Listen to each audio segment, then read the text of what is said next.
प्रभुवरे में प्राणों में वर्णीय तेज भर दो, ज्योति भरा यह जीवन जगमग जगमग कर दो।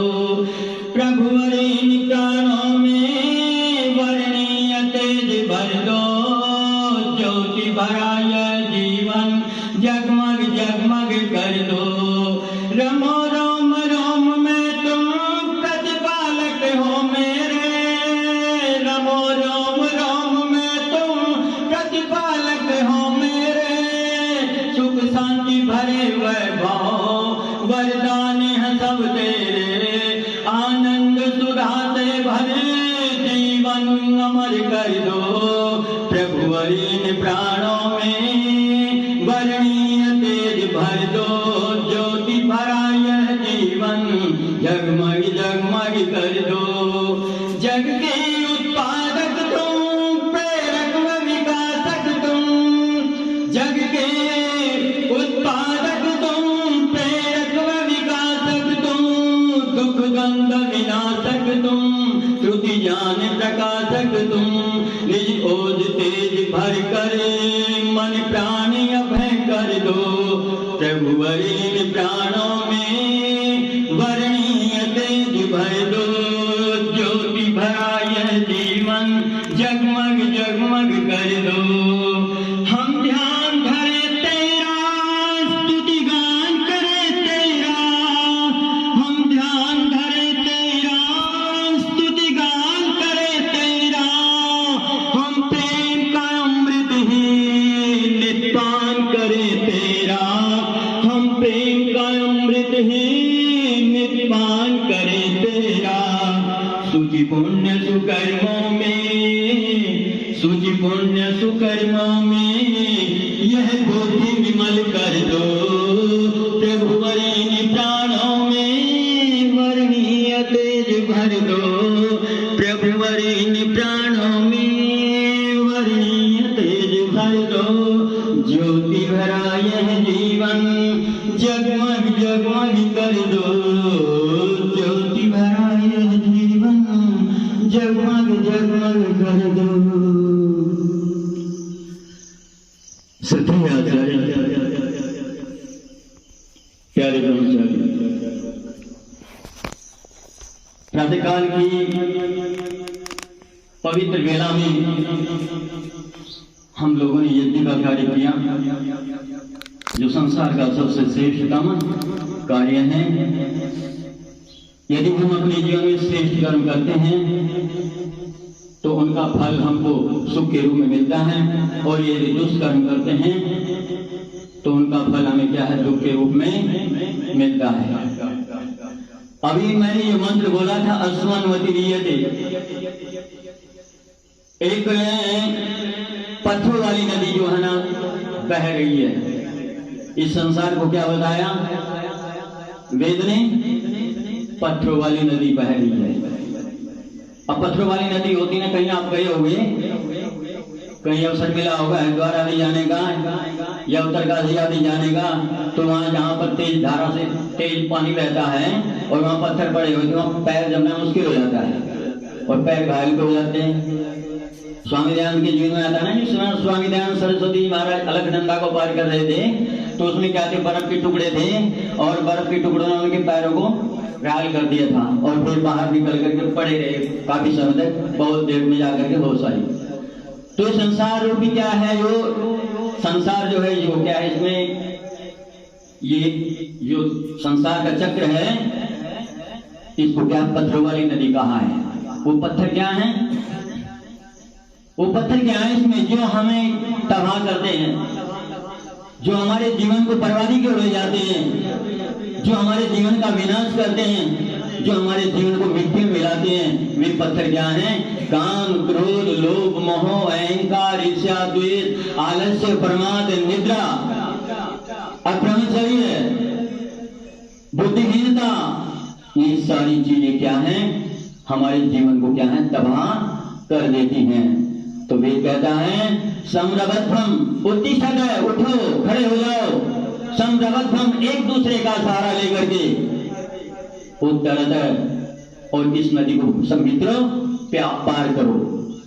ये जिंदगी बस पार नहीं होती है। संसार सागर बड़ा विचित्र है। ये संसार का आकर्षण बड़ा खतरनाक है। जब संसार का आकर्षण सामने आता है तो मनुष्य की सब तपस्याएं घड़ी रह जाती हैं और बहक जाता है। जो पहले यो कहता ना ये करूंगा नु करूंगा, धरती उठूंगा और ब्रह्मचारी रहूंगा, फिर कोटि संसार में जाऊंगा, और थोड़े दिन बाद देखा क्या कि ऊपर उपा हो गई, शिक्षावन हो गया, सारा सिस्टम बिगड़ जाता है यदि हम असावधान हो जाते हैं।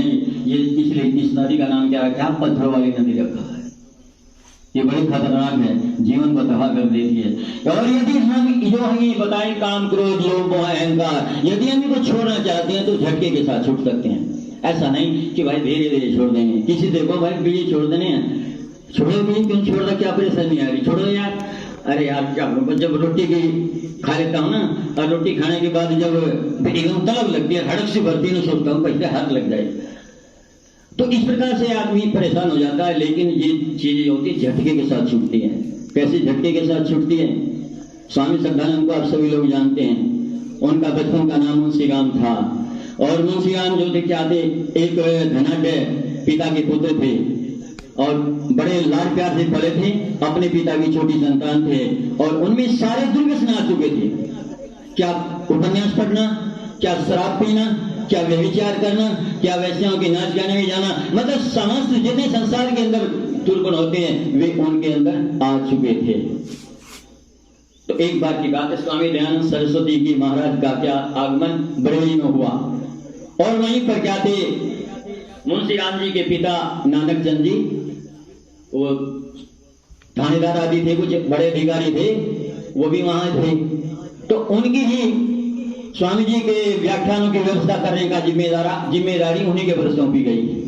तो यहाँ आते थे और उनकी बातें सुनते थे, और उनकी बातें सुनकर के उनको ऐसा लगा कि अगर मैं अपने लड़के को यहाँ ले आऊं तो हो सकता है वो बाबा की बातों से क्या हो जाए, सुधर जाए। तो उन्होंने अपने पुत्र से कहा कि भाई एक बहुत बढ़िया साधु आए हुए हैं, और जो तेरी शंकाएं है ना, जो तू करता है इधर उधर की ईश्वर नहीं है, या वो है फलाना ढिगड़ा जो करता है, उन तेरी सारी समस्याओं का समाधान हो जाएगा। इतने बढ़िया साधु आए हुए हैं। उसने सोचा रहे संस्कृत का बोलने वाला एक साधु, नंगा साधु, क्या जानता होगा, क्योंकि वो तो भौतिकता में पला हुआ था, पाश्चात्य संस्कृति का भयंकर शिकार हो चुका था, तो वो क्या जानता होगा। लेकिन जब पिताजी ने आग्रह किया तो चले गए, और चलने के बाद जब वो चले गए तो वहां नजारा दूसरा देखा, और वो सुनता रहा स्वामी जी की बातें। अंत में स्वामी जी के पास गया और स्वामी जी से कहा कि मैं स्वामी जी कुछ प्रश्न करना चाहता हूं। स्वामी जी कहा करो। उसने प्रश्न किए, स्वामी जी ने उत्तर दे दिए। अंत में उसने कहा कि स्वामी जी आपने मेरी बातों का मेरा मुंह तो बंद कर दिया, लेकिन मुझे ईश्वर पर विश्वास नहीं हुआ। मेरा मुंह तो बंद आपने कर दिया, लेकिन ईश्वर पर विश्वास नहीं हुआ। स्वामी ने कहा देखो भाई, ईश्वर पर विश्वास तो जब होगा जब प्रभु की कृपा होगी। जब मैंने ये तो नहीं कहा था कि मैं ईश्वर पर विश्वास करा दूंगा, मैंने तो ये प्रतिज्ञा की थी कि आप प्रश्न करो मैं उत्तर दूंगा। आपने प्रश्न किए, मैंने उत्तर दे दिए। मैंने ये कहा था मैं ईश्वर पर आपका विश्वास करा दूंगा। ईश्वर का विश्वास तो जब होगा जब आपके ऊपर प्रभु की कृपा होगी। कोई बात नहीं, इस प्रकार से कई दिन तक आते रहे, और फिर उनको कुछ प्रकाश सा दिखने लगा, और फिर उन्होंने सत्यार्थ प्रकाश पढ़ा तो उनके जीवन में कुछ परिवर्तन आया, और उन्होंने इस प्रकार के नशेबाजी छोड़ने का कुछ विचार करने लगे। छोटे तो नहीं, चलती रही गाड़ी वैसे ही। तो एक बार की बात है कि वो क्या थे, लाहौर के चौराहे पर खड़े हुए थे, और लाहौर के चौराहे पर जो खड़े हुए थे, एक जो मांस बेचने वाले होते हैं, तो मांस का टोकरा लेकर के जा रहा था, और जिसमें वहां कुछ चौराहे से वो निकल रहा था, तो वो जो ऊपर उसके अंतड़ियां आदि मांस की, और वो जो ऊपर नीचे चलता था, पैर चलता था, तो वे जो टोकरे में वो मांस इधर उधर उधर होता था, तो उसको देखकर तो उनको बड़ी ग्लानि हुई, और उन्होंने संकल्प किया कि आज से मैं मांस नहीं खाऊंगा। देखो, संकल्प करना तो बड़ा सरल होता है, लेकिन उसको निभाना बड़ा कठिन हो। तुरंत परीक्षा तैयार खड़ी रहती है, एकदम परीक्षा आ गई। अब शाम को कहते हुए वकील थे वे, तो वकीलों की एक होटल में कहते दावत थी। अब वो दावत में पहुंच गए, और जब वो पहुंचे वहां से होटल में, तो क्या बेंच रख दी गई, कुर्सी बिछा दी गई, ऊपर जाकर के बैठे, और बेंच पर क्या भोजन आने लगा। तो जो भोजन की थाली आई, उसमें मांस का कटोरा भी था। तो जो उसमें मांस का कटोरा था, तो उनके अंदर विचार आया, यार मैंने तो आज सुबह प्रतिज्ञा की थी कि मैं मांस नहीं खाऊंगा, अरे तो बड़ी समस्या होगी। तो उसने कहा तो ये मांस तो नहीं खाना चाहिए। एक मन ने कहा कि ना, दूसरा विकल्प खड़ा हुआ, इसमें क्या बात है, आपने किसी के सामने थोड़ा प्रतिज्ञा की थी, आज हाथ मार के कल को देख लेना फिर छोड़ देना। फिर दूसरा विचार, नहीं, एक बार छोड़ दिया तो बार छोड़ दिया, नहीं खाना, बिल्कुल नहीं खाना। अब ऐसे संकल्प विकल्प चलते रहे, जब काफी समय होगा इधर उधर होते हुए, तो एकदम स्वामी ने वो कटोरा उठाकर दीवार पर दे मारा। अब वो लोग भुचके रह गए। उन्होंने सोचा कि स्वामी ये इसमें क्या था, महाराज मुंशी राम, इसमें कटोरे में क्या था, क्या इसमें मक्खी मुक्खी आ गई थी, क्या था, क्या था? अब नहीं, कुछ नहीं था, ये तो मेरे मन की हलचल थी कि मैंने सुबह प्रतिज्ञा की थी कि मैं जो है मांस नहीं खाऊंगा, लेकिन ये मेरे सामने आ गया। तो एक मन तो कह रहा है कि खा ले, तूने किसी के सामने प्रतिज्ञा जो की है वो किसी के सामने तो नहीं की है। गुप्तियों का अपने मन में विचार किया था कि भाई आज से मांस नहीं खाऊंगा, तो कल को खा लेना, आज खा ले फिर देख छोड़ देना। और दूसरा विचार कर रहा था नहीं खाना, अब ये मेरे अंदर द्वंद चल रहा था, उसको झटका देने के लिए मैंने क्या ऐसा किया। उसके बाद उन्होंने मांस नहीं खाया। अर्थात जो भी कोई हम चीज छोड़ना चाहते हैं उसके लिए हमें झटका देना ही पड़ेगा, उसके लिए हमें संघर्ष करना ही पड़ेगा। अगर ऐसे करते हैं अब देख लेंगे, अब देख लेंगे, थोड़ी देर में देख लेंगे, यार अब क्या है, सारी चीजों का सही है, काम का है, क्रोध का है, लोभ का है, निंदा का है, प्रातःकाल जागने का है, व्यायाम का है। अब सोचता रहता यार व्यायाम कल को शुरू करेंगे, ओ यार आज तो देर होगी, चलो ठीक है कल देखेंगे, कल सही, आज नहीं, आज और यार आज थोड़ा और सो लेते हैं, कल से शुरू करेंगे, दिनचर्या कल को फिट करेंगे कि कल को बिल्कुल समय पे उठेंगे, चाहे कुछ भी हो जाओ, 4 बजे के बाद सोना ही। अब फिर लेट जाता, अब फिर सो जाता, अगला दिन आता, अगले दिन फिर वही प्रक्रिया, क्योंकि जब हमने उसको बुला लिया है वो फिर आएगा।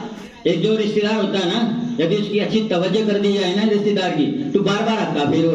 और एक बार जब पहली बार आए ना, उसको बात ही ना करे, पूछेगा तो फिर वो आता ही कहता कि यार वो कैसे नालायक में तो पानी को भी नहीं पूछते, आएगा ही नहीं। फिर किसी प्रकार से हमारे अंदर भी जो विचार हैं, बुरे विचार, ये जब हम उनको प्रेशर देते हैं, अगर उनमें एक बार भी हम मजा ले लेते हैं ना, उनका आनंद ले लेते हैं, तो फिर दोबारा आते हैं, तो हमें फिर तबाह कर देते हैं। तो इस प्रकार से यदि हम अपने जीवन में इन बुराइयों से छूटना चाहते हैं, जो ये इस संसार रूपी नदी को यदि हम पार करना चाहते हैं, तो हमें उन बुराइयों को निश्चित रूप से छोड़ना ही होगा, तभी हमारे जीवन का कल्याण होगा, अन्यथा हमारे जीवन का कल्याण नहीं होगा। इसलिए वेद कहता है अत्रा जिहिम, ये अशिवा असन, जो हमारे अंदर असिर विचार, असिर संकल्प और जो हमारे अंदर कल्याणकारी जो भावनाएं जो हमने इकट्ठी करी है ना, अत्रा जिहिमा, उनको छोड़ो। यदि अपना उत्कर्ष चाहते हो, अपने जीवन का उत्थान चाहते हो, अपने जीवन की उन्नति चाहते हो, तो इनको ऐसे विचारों को, जो गलत विचार हमारे अंदर जगह बना चुके हैं, उनको छोड़ो। आगे कहती करे क्या, शिवा शिवान वाजान, वाजान कहते ज्ञान को, बल को, और शिव कहते कल्याणकारी सुख को। अर्थात यदि हम सुख प्राप्त करना चाहते हैं, हम बल प्राप्त करना चाहते हैं, हम ज्ञान प्राप्त करना चाहते हैं, तो इस जो संसार रूपी नदी बह रही ना, उससे हमको पार होना ही होगा। तो हमें हमारे अंदर क्या कहने का मतलब है, अच्छाइयां हमको अपने अंदर लानी होंगी। क्या अच्छाई लानी होगी? भरतरी जी ने बड़ा सुंदर चित्रण किया है। ऐश्वर्यस्य विभूषणं सुजनता, शौर्यस्य वाक्संयमा, ज्ञानस्योक्तम श्रुतस्य विनय, धनस्य पात्रे व्यय, क्रोधस्तपस्य क्षमा प्रभवितुर्, धर्मस्य निर्व्याजता, सर्वेषामपि कारणमिदं, सर्वेषामपि सर्वकारणमिदं, शीलं परं भूषणं, शीलं परं भूषणं। तो सबसे पहली बात क्या कही है कि हमारे पास संपत्ति आ जाए तो हमारे अंदर सज्जनता आनी चाहिए। संपत्ति आने के बाद हमारे अंदर दुर्जनता नहीं आनी चाहिए, अशिष्टता हमारे अंदर नहीं आनी चाहिए। अगली बात कहिए शौर्यता। यदि हमारे अंदर शौर्यता है, यदि हमारे अंदर पराक्रम है, यदि हमारे अंदर शक्ति है, तो हमारी वाणी पर संयम होना चाहिए, अधिक बकबक नहीं करना चाहिए। मैं योग कर दूंगा, धरती उछल दूंगा, नु कर दूंगा, ये इस प्रकार ज़्यादा मतलब अपने को अधिक दिखाने की भावना नहीं होनी चाहिए। दूसरी बात कही है, जाने से उस समय यदि हम वास्तव में जानी तो हमें शांति होनी चाहिए। और श्रुत से विनय, यदि हमने विद्या प्राप्त की है तो हमारे अंदर विनयशीलता होनी चाहिए। और यदि हमने क्या किया है, हमारे पास धन है तो उसका पात्र में हमें खर्च करना है, पात्र को ही दान देना चाहिए, अपात्र को नहीं। यदि हम अपात्र को दान देंगे वो तो मरेगा ही जिसको दे रहे, लेकिन हम भी मरेंगे। क्या कि हम एक शराबी है और उसको दे रहे हैं, वो शराब पी रहा तो मरेगा ही, लेकिन हम जो उसमें सहायता कर रहे हैं उसकी गलत कार्य में, उसका परिणाम हमें तो भोगना पड़ेगा। अगली बात कही है, तप से, तप का विभूषण क्या है, तप की शोभा क्या है, अक्रोध, क्रोध न आना। और आगे के अक्षमा, प्रभवितुर, यदि हम समर्थ हैं तो हमारी समर्थता की शोभा क्या है, अक्षमा। और धर्म का विभूषण क्या है, छल कपट रहिता।